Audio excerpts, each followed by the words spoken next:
This is Aromie here. Welcome back to our life. We're here. Baxter's DLC. We're gonna just look at Cove deeply.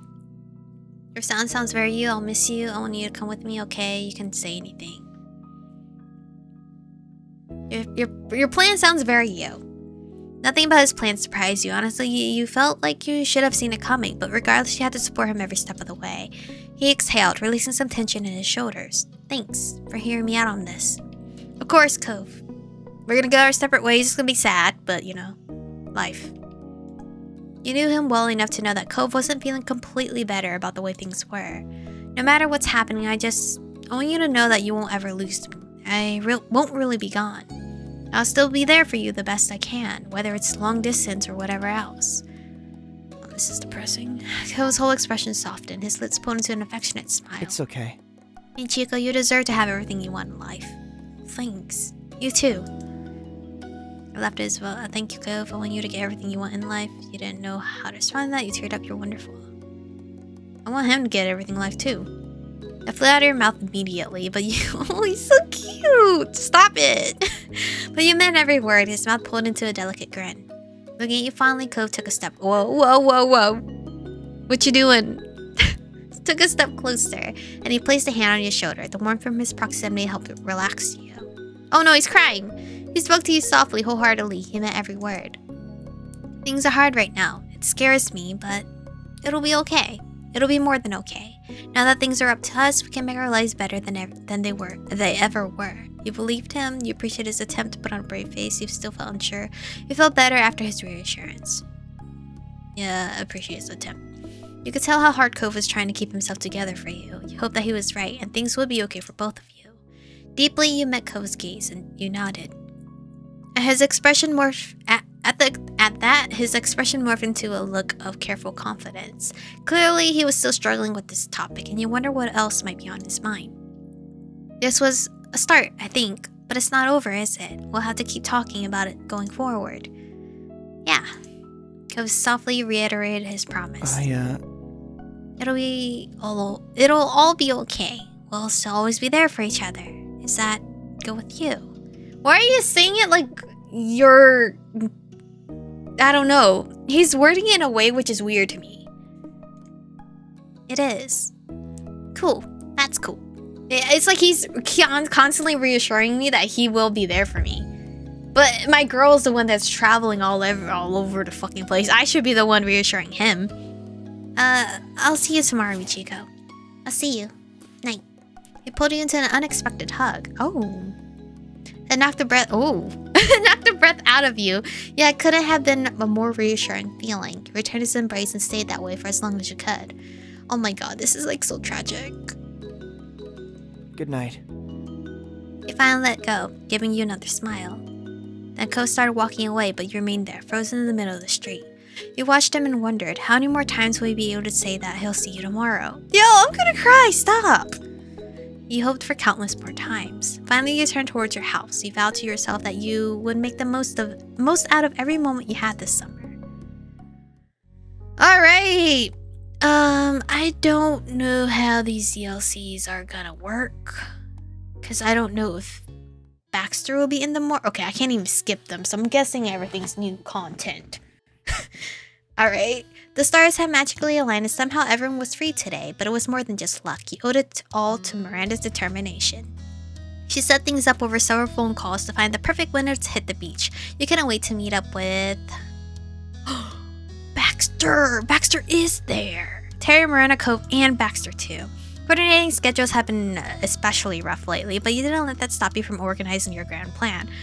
This is deadass. Once you get older, like adult life, you will understand that it's fucking hard to just schedule things with your friends, especially when you all work differently schedules. Like some of us are lucky and have every weekend off, but then there's some of us that don't have weekends off. So good luck, fam, making your plans with your friends, because usually I would have to like set it months out. Like it's April, I'm like, all right, can't wait to see you in October. You wanted your new friend to be included in all the fun. After a bit of messaging with the others, you had brought up the possibility of adding Baxter to the mix. No one objected to your request, so you and Terry swiftly put his phone number to good use. Baxter had been flattered to be thought of that early in the planning stage. Funnily enough, he had been the easiest one to account for, despite being far and away the newest guy on the block. Baxter was able to rearrange his schedule to whatever everyone else needed, and you and Terry relayed the remaining details to Cove and Miranda later. Oh, that's so nice of Baxter. Your hopes were high. Almost everyone knew each other to varying degrees, but this would be Miranda and Baxter's first time meeting. And yet you weren't that worried. Deep down you had a pretty good feeling that they'd get along once they got to spend a little time together. That was where things stood. Baxter would be coming by your room He's coming to my room. You'd see them all soon, but Cove was there with you already. Oh, Baxter. We're trying to get away from Cove. Baxter. The prior evening, Baxter texted you for advice. He had been caught between his options. Should he come to you, or should he hang back and you'd come get him when your friends were ready? I feel like it's best for him to come to me, because, not because I like him or anything, but because, it's easier for, a new friend that's coming into a group of friends circle to get adjusted by, getting the rundown, okay, this is so-and-so's name, this is what they like, blah, blah, blah, blah, blah, blah, blah, You eased his troubles by simply inviting him to your house. You thought it would be nice to hang out with him before the official hangout. Checking the clock, there was a small window to get ready before Baxter arrived. Despite it being well past morning, you were wearing your pajamas. Girl! You had known you didn't have anywhere to be until the beach trip and had a lazy start to the day, but still. You need to get dressed in actual clothing, you need to put a swimsuit on. Well, I don't swim. And I like this boy, so I'm not putting on a swimsuit and showing it to him already. Curiosity is nice sometimes. It didn't matter that you were heading to the sea, you weren't getting into it. Yeah, you'd stay dry and fully dressed. Yeah, I don't like the sea, I'm not gonna go jump in. However, the drawer where you were pretty sure your swimsuit was buried tugged at your mind. You couldn't help but think about when you wore it last. What? Your height had complicated your swimsuit shopping. Not many swimsuits were well-fitting on someone who's petite. And then for the shape of your body. You're heavy-set, you're chubby, you're generally medium, you're slender, you're scrawny. I don't fucking know. My arms are very skinny. I do have a little chub on my tummy. My thighs are pretty thick. I don't like them, but Tyler loves them. But, that's all it is. I wouldn't say I'm scrawny, and I guess I wouldn't say I'm slender. I guess I'm medium, And noticeable muscles. You had a little muscle definition. Your body was soft. Your body was delicate. Soft. Delicate. I breathe easily, so is that delicate? But, I want to give myself some perk, right? Soft. There was a smooth feel to your build without any hard muscle, even if you flexed. Yeah. Sad. Staring down at yourself, your train of thought drifted until you were lost. At birth, you were assigned female, and at birth, you were assigned male, and you were born intersex, and what does that mean? What? I don't understand. I'm saving because I don't understand. If I choose this, am I still saying female? Oh, okay, you had always felt sure about your gender, or you wonder if your gender was really something you felt right about. I always felt sure about my gender. Being called her was right for you, as opposed to when you were younger, you undergone hormone therapy, so you didn't have breasts. In the past, you had breasts, but had them surgically removed. You had developed breasts naturally as you got older. And... pain! You had small boobs. Your breasts were not exactly small, but not that huge either. You were well endowed. I'm in the middle. They were medium, you supposed. You liked the size you had, you wished they were smaller, might get a reduction, you wished they were bigger, might get implants. This is so detailed. You used a binder. What the fuck is that? Used a binder, but we're also considering other options? What is that? You left them as they were, but we're considering options for them. Okay, I like the size I had. People had a lot of their identity wrapped up in their physical form. It shaped their self-image. You were confident in yours, you were comfortable in yours, you weren't really content with your body, you hated your body, you knew you had a gender dysmorphia. You weren't really content with yours. There were things you didn't like, you didn't hate it per se, but it wasn't all that you wanted it to be either. It wasn't until a steady knock fell against the door that snapped back into the present reality. Baxter was already here, and you hadn't even changed yet. Swallowing thickly, you knew you couldn't just ignore him. You pivoted towards the door. Come in? The knob wiggled and the door glided open. Baxter cordially stepped in, catching your eye with an already developed grin. Good afternoon. Hello, handsome. I see you're dressed, but I'm not. So may you wait outside, please? Good afternoon, Michiko. I must tell you again how touched I am by your thoughtfulness. You didn't have to open your door to me and play host even before our scheduled plans. And truthfully, I'm taking the fact that I'm allowed to be standing here as a fortunate sign. A neighbor... Oh, he's just going boom, boom, boom. A neighbor at most would have been set aside in the living room if they were welcome into the home in the first place. Yes, well... A warm blush rose under your skin while you struggled to form a response. His candidness flustered you completely. Hi. That's all I got. Baxter nodded graciously and inched forward. Letting his gaze curiously examine this new space. You noticed his posture relaxing the longer he was there. Lovely. I think you have a very lovely room. The shade of purple is nice. Thanks. It was the closest thing to pink that I could use to decorate the room. Thanks, I like it a lot too. Baxter shifted his attention back to you directly. For a split second, his gaze flickered down to... Oh my god, I'm in my pajamas. Oh my god, get out, real quick. For a split second, his gaze flickered down to your outfit and his polite stare faltered. I apologize. I have to wonder, did I perhaps arrive early? My mistake, truly. No, it is mine for being a lazy ass. Your knee-jerk confusion at that comment quickly melted away. His discretion over your pajamas was appreciated. Are you planning on still changing into a swimsuit, or are you going like that? So you're not gonna wear a swimsuit either, huh? We're asking the first one, because, yeah. The latter. What was it?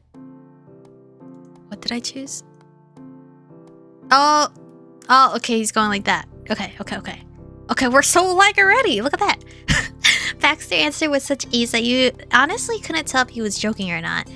While I am certainly looking forward to spending an afternoon on the beach with all of you, I will not be getting into the ocean. There was more than a hint of insistence in his tone, and it was completely unexpected from the up-for-anything mouth of Baxter Ward. He carelessly ran his fingers through his hair and left it messier than usual. A note of worry rose in his tone. And what if I get a sunburn? Ugh, I hate those. I have those too, even though I put sunscreen on. I think I miss entirely some parts of my body for some reason. We're likely to spend multiple hours there. I'm not risking making this situation even worse by exposing my entire chest and my legs to the summer sun. By this, Baxter meant his delicate pinky skin. He expressed that by holding his bare arms out towards you. Have you ever been in the ocean? You laughed. You're such a tourist. I had no idea you're sensitive about that. It's good to know. Don't worry, I understand why you'd be uncomfortable. I understand. When you didn't add anything else, Baxter stared at you oddly. He was clearly expecting pushback, but you shrugged instead. Sunburns in summertime in California, are no joke. When I was in school, there'd be at least one person who came back from vacation completely fried every year. And he laughed. You watched Baxter settle again. I'm delighted to hear that's something we can agree on. I confess, I haven't actually swum in the ocean at any point or to any degree. Really? Never? Never. Okay. That detail was hard to wrap your brain around. Your moms had been taking you to the beach ever since you were a toddler. I mean, Baxter probably comes from a place that doesn't have a beach. Like, the nearest beach to me is probably like 2 hours away, maybe 2 to 3 hours. Which is odd because I used to live in Florida and it wouldn't be that far away. But even then, when I was living in Florida, I didn't go to the beach often. Which I regret now. Now that I don't have a beach to go to that close. I don't mind if you stay on land. I think you ought to give it a try while you can. It'll be okay. Are you sure? I'd like to show you what the beach... No. That was it. He really wasn't gonna do it. You found a loss. Are you certain you won't wear one? I'd really appreciate it if you reconsidered. You shrugged the situation off. Well, I don't mind, honestly. I don't want to get in the water either. The only thing that mattered was whether he'd come at all. Baxter brightened at your honesty. I appreciate that. I was worried. Don't worry, it'd be stranger if we tried to enforce a dress code just to see each other. Touché. So, you're still coming? Absolutely. I can't imagine where else I'd rather be. Glancing down your own body, your smile fell with it. How were you going to finish getting ready if Baxter was lingering in your bedroom? Oh, each part of your face acted as a piece of a puzzle, and they fit together perfectly to reveal to Baxter the discomfort you hadn't meant to express. I fear that I've become an intrusion. I think I'll wait outside of the room. No, it's not your fault, but I would appreciate a little privacy. It's not you, so don't think that having an issues. No, it's not your fault. Really sorry, but I gotta get changed. There's no need to feel sorry about that. I'll promptly take my leave. Something indecipherable flashed across Baxter's face. It was obvious that he had something else to add, but he stopped himself and dipped his head politely instead. He then promptly exited. What was he doing? What was he thinking? Exited the room carefully, making sure the door was shut all the way. Once you couldn't hear his steps anymore, you released a deep sigh. Baxter was someone you barely knew. You couldn't make him stand there and try to cheer you up over this. You bet he would if you didn't stop him. It was best to avoid the topic. What topic? Your body? I don't know. Shaking your head, you hastily shoved those thoughts aside. You promised yourself it was going to be a great day out with your friends and refocused on the task. You dug through your closet and plucked out some favorite items. A few minutes later, you put together an outfit best suited for the fun you anticipated this afternoon. Hesitating by the door, you scanned the room one last time. You mentally ran through the list of things you might need later. A shawl for sure. With that settled, you were officially ready to leave and meet back up with Baxter. And we'll meet up with him in the next episode, because my throat is hurting. But anyway, thank you guys for watching today's episode. Stay beautiful, and I'll see you guys in the next one.